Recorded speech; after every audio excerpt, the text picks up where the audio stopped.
ஹரேஷ், பாட்டி நீங்கள் இங்கே என்ன பண்ணுறீங்க?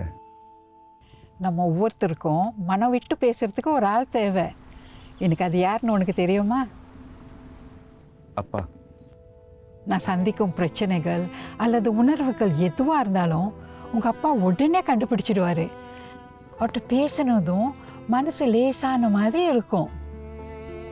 ஆமாம் பாட்டி, எந்த ஒரு சின்ன பிரச்சனையாக இருந்தாலும் அதை கேட்குறதுக்கு அப்பா இருந்தார். உன் அப்பா எனக்கு ஆறுதலாக இருந்த மாதிரி இன்னைக்கு நான் உனக்கு ஆறுதலாக இருக்கணும்னு நினைக்கிறேன். உன் மனசில் என்ன இருக்குன்னு சொல்லுப்பா. கொஞ்ச நாளாகவே என்னால் எதுலேயுமே கவனம் செலுத்த முடியல பாட்டி. அப்பா நம்மளை விட்டு போனதுலேருந்து திடீர்னு நிறைய பொறுப்பு வந்த மாதிரி இருக்குது. அதெல்லாம் சமாளிக்க முடியுமா? நம்ம குடும்பத்தை என்னால் பார்த்துக்க முடியுமா? இப்படி எத்தனையோ கேள்விகள். கஷ்டமாக இருக்குது பாட்டி.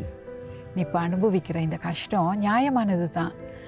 இது கடந்து வர்றது சுலபம் இல்லை. இருந்தாலும் என்கிட்ட நீ சொன்னதுக்கு ரொம்ப நன்றி ஐயா.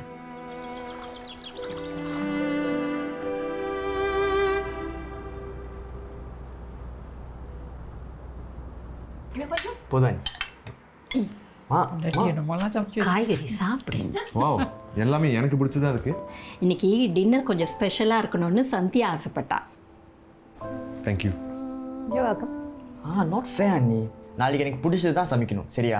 கண்டிப்பா. சரி வாங்க சாப்பிடலாம். அண்ணனுக்கு மட்டும் ட்ரம் ஸ்டிக்கா? டேய், உனக்கு நாளைக்கு செஞ்சு தரேன், சாப்பிடு.